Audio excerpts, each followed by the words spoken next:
What's up, YouTube? Today I have something a little bit different from your regularly scheduled program. I'm talking about Glocks today. So, got, a couple Glocks here that I've had to set up, and I thought it'd be kind of fun to talk about because I get a lot of gear setup questions, and this one specifically is something new to me, so that'd be fun to talk about. I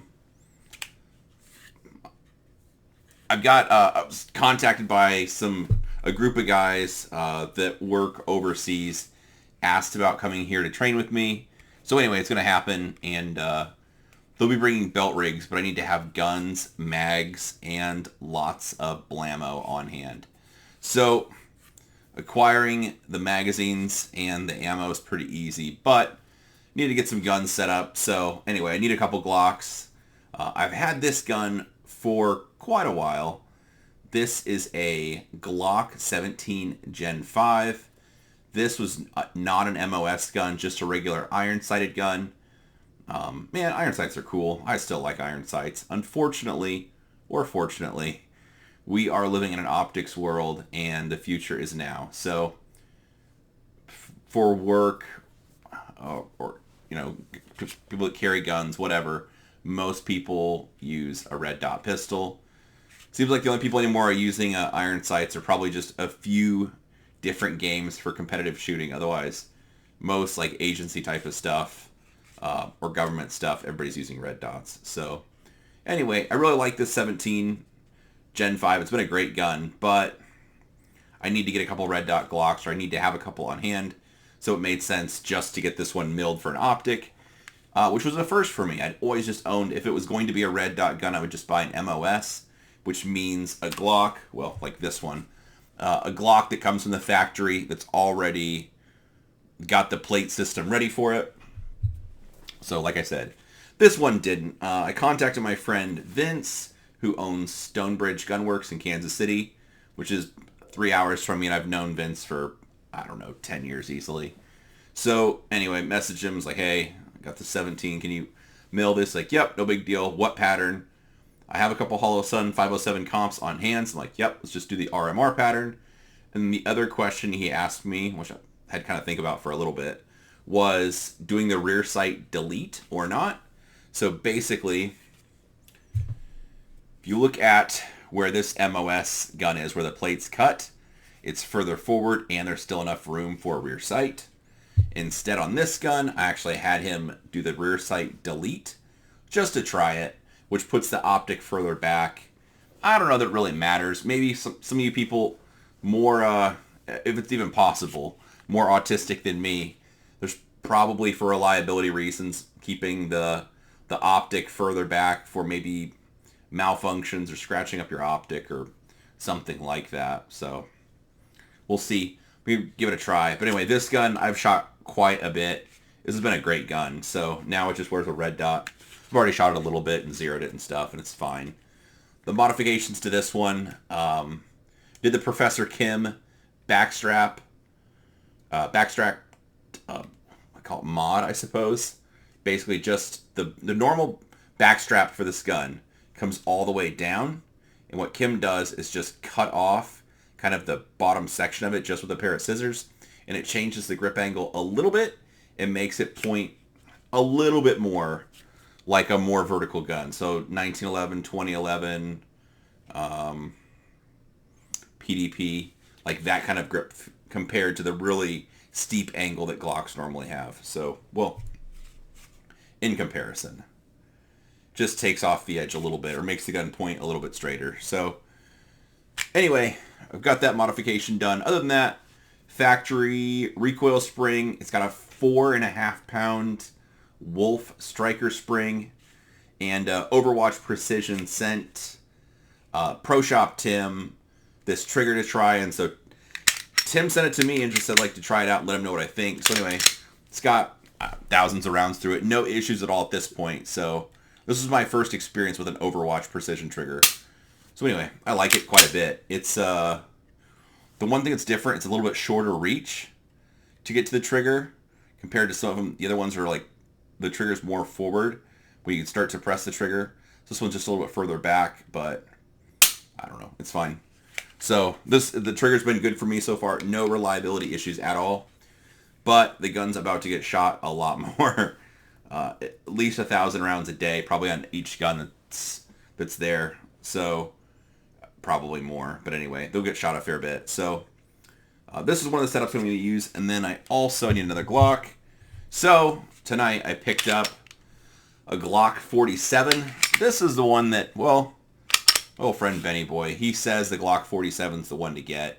Since I needed another Glock, this seemed like the model to buy. So this one is a Glock 47 MOS, which, like I was talking about earlier, this one does come from Glock already ready for the plate system. So for this, I've got, well, right now the pistol's completely stock. I just got it home 15 minutes ago. The plans for this gun, I plan on doing the same thing with the, you can see the full kind of back strap on the gun before it's cut at all. So normally it's going to go all the way down, and I'm planning on cutting just that little bit off to make it shorter. So probably hack it off. I'll compare it to the other one, but hack it somewhere in there to make that shorter. For a plate system in red dot, Holosuns for days. It's kind of my go-to, honestly. So a Holosun 507 comp in red. I already had one of these set aside for it anyway, so that'll be easy. And then my go-to optic plate. This one is Arise Manufacturing. This model is called the Lowrider, which is just kind of the thinner plate that they make. Anyway, so the naming convention, actually on this one, they all make sense to me. So GLO for Glock 47, Glock 47. RMR, which is the optics cut, which is what the 507 comp is. LR for Lowrider. So pretty easy. So anyway, I've got the plate, the optic, and that back strap all handy. All else I need to decide is probably what trigger to put in it. And honestly, I don't have my mind made up yet. I talked to, well, the podcast isn't out yet. Spoiler alert. If you, I'll plug my own stuff, I guess. I don't normally do that. It doesn't make me any money. But if you want to check it out, I do a podcast.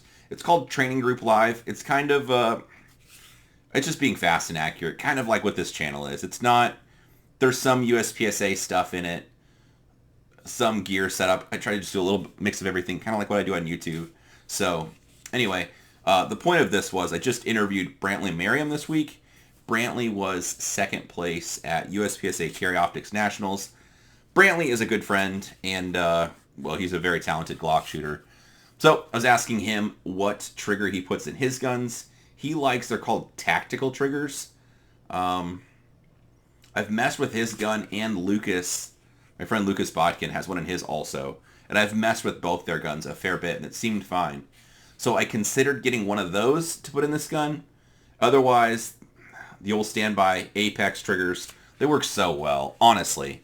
I've owned like several Glocks that have them in them.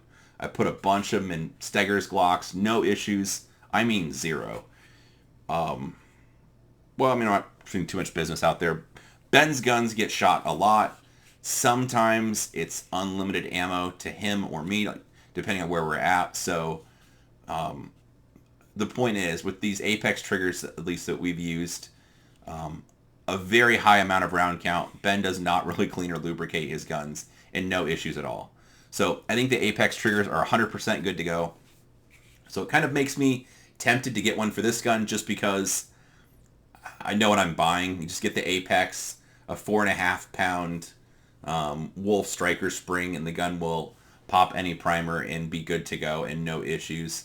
Otherwise, I trust Brantley and Lucas, so I'm kind of tempted to get one of those tactical triggers. So how about this for a change? You guys can let me know in the comments what you think I should put in this gun, or what you want to hear testing about.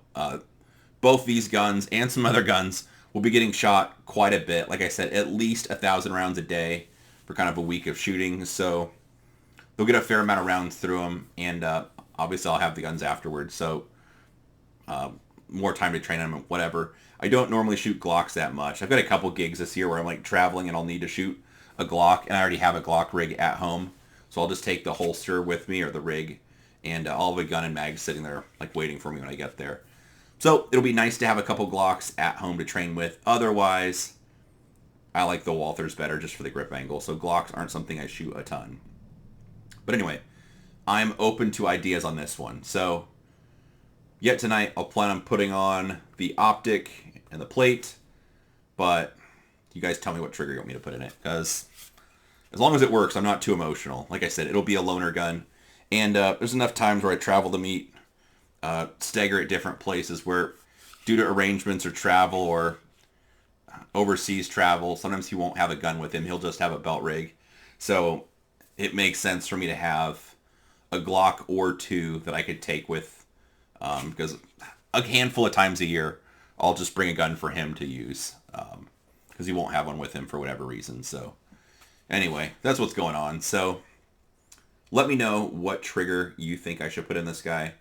Like I said, I was leaning towards the tactical trigger, which I don't know or never had any experience with. Looking at their website, it looks like there's a set screw and a couple things to adjust, which for me personally doesn't make me nervous, but I kind of like drop-in stuff too. Otherwise, the old standby Apex stuff is awesome. But if you guys have something else I could use or think I should use, let me know about that as well. So anyway, that's what's going on. There'll be some Glock shooting in the near future, and these guns will get enough rounds put on them also. I plan to talk about it, down the road after they've been shot a bunch, just about what fails and that kind of stuff, to see any observations or changes or suggestions I have for different Glock setup stuff. So anyway, appreciate you watching. If you have any 2 cents about what trigger setup should be in that 47, just let me know. And honestly, you guys are so kind to watch. Whichever trigger I get the most recommendations or comments for, as long as it's one that's actually reliable and going to work. So I hate to be a hater, like the Timney trigger for Glocks would be a no-go, because I have to have guns that do work for a full week, and I don't want to have to take a bunch of spare parts.